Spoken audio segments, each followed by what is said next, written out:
Aujourd'hui, nous aborderons une des autres figures majeures de la pensée philosophique. Il s'agit d'Albert Camus. Ce podcast donne matière à penser sur Camus et le monde du cinéma. Je cite Camus: « Comprendre le monde pour un homme, c'est le réduire à l'humain. » Nous parlerons maintenant de Camus et le monde du cinéma. Camus a effectivement commencé à travailler sur une adaptation cinématographique de La Princesse de Clèves, et il est vrai que Jean Renoir lui a proposé de porter l'étranger à l'écran. Mais Camus n'a jamais écrit pour des revues spécialisées dans le cinéma et n'a jamais théorisé sa relation au septième art. Et pourtant, il est constamment question de films dans les écrits de Camus. Depuis cette œuvre de jeunesse, L'envers et l'endroit, jusqu'à l'étranger, sans oublier Le premier homme, texte posthume où Camus fait une description comique et détaillée d'une journée passée au cinéma. Les films apparaissent de façon discrète, à faible dose et fréquemment en marge de l'œuvre de Camus, mais ils se trouvent partout. La relation souvent contradictoire entretenue par Camus avec le cinéma fait mieux comprendre les liens entre esthétique et politique dans son œuvre et éclaire l'influence des hiérarchies esthétiques toujours en vigueur dans la France du XXe siècle. Sur la manière dont Camus s'est intéressé à la question de la culture de masse, de la pauvreté et de l'espace colonial. La relation entre le cinéma et la démocratie a hanté le XXe siècle avant de revenir de nos jours s'imposer avec une force particulière dans la réflexion de nombreux philosophes en Europe et aux États-Unis. Dans cet art de masse, quelle est précisément la nature de la relation entre le domaine de l'esthétique et celui de la politique? Quelle est la relation entre cet élément de nature purement démocratique, les masses, et les vestiges de la contemplation, de l'individualisme et du goût aristocratique associé à l'art? La réponse de Camus était partagée. Il avait pleinement conscience de la capacité du cinéma à procurer du plaisir et à jouer le rôle d'agent de cohésion sociale pour des communautés comme celle de Babeloued, dont les membres étaient écrasés par les injustices économiques et par le système colonial. Le cinéma a le potentiel nécessaire pour devenir un espace neutre, dévoué au plaisir et à la réception par les masses, et semble faire la promesse d'une expérience égalitaire dont peuvent jouir différents individus. Néanmoins, pour Camus, les films sont également liés à la pauvreté, et ceci est un lieu propice à la naissance de conflits. La pauvreté est une expérience fondatrice dont Camus pouvait s'inspirer pour écrire ses contes sur la solidarité, comme cela apparaît de manière évidente dans son œuvre journalistique.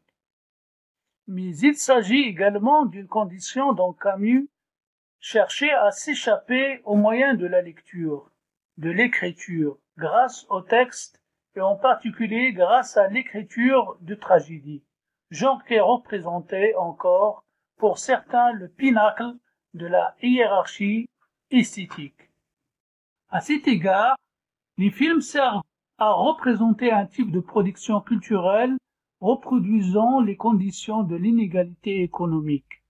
Pour Camus, il demeure cette forme artistique maintenant les pauvres à leur place, celle qui les faisait retourner semaine après semaine sur les lieux mêmes de leur pauvreté. Ceci permet d'expliquer pourquoi Camus conserva à l'égard du cinéma une méfiance qui dura autant que sa vie, pourquoi il préféra le théâtre, la tragédie et le roman au septième art, et pourquoi il conclut le chapitre du premier homme que nous avons évoqué par une scène qui fait écho à celle de ses premiers écrits.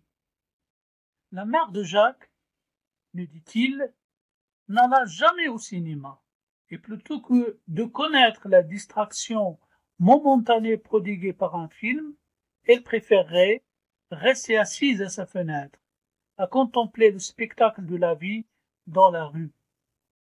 En mai 1954, Camus commença à écrire un scénario tiré de La Princesse de Clèves pour Robert Bresson.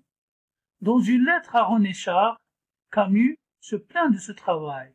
Ça m'abrutit, tant c'est dérisoire. Mais j'avais besoin de cet argent que je gagnais bien en toute justice. Camus travailla sur ce projet pendant un mois avant d'y mettre un terme, déclarant au sujet de Bresson qu'il était un faux maniaque. Camus éprouvait de l'enthousiasme au sujet du roman, à défaut d'en ressortir pour l'adaptation.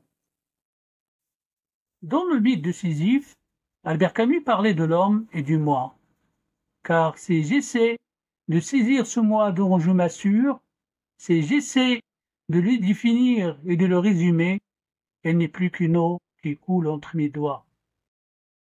Dans une quête effrénée de sens, l'homme cherche à se construire une unité psychique, à la saisir dans tous les sens du terme, c'est-à-dire en délimitant et en comprenant ce moi.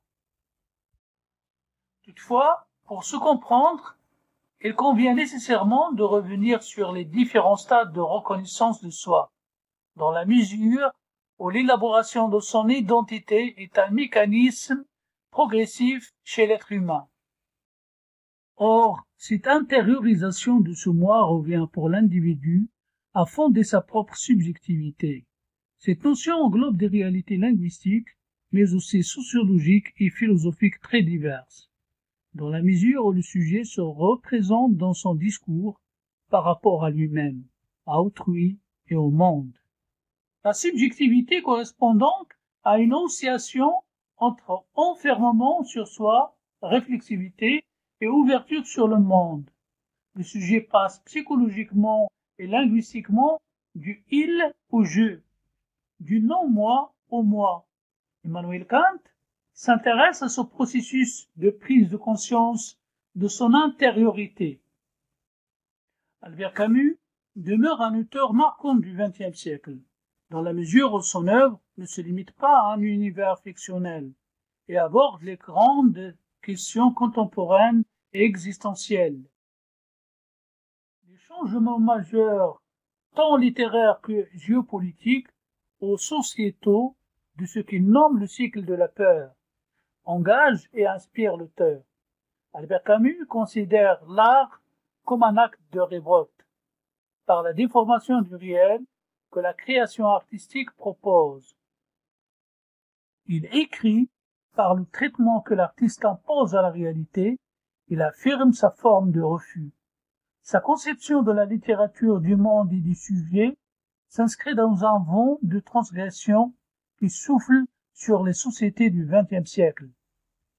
Nous observons que Camus ne propose pas de solution préétablie, mais considère que cette révolte doit prendre la forme d'une action collective, où l'homme est pleinement conscient de sa condition.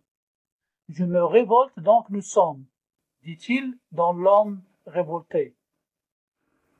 Ce podcast a pris fin. Je vous remercie. N'oubliez pas de partager sur vos réseaux ce podcast. Abonnez-vous. Merci encore et à la prochaine vidéo.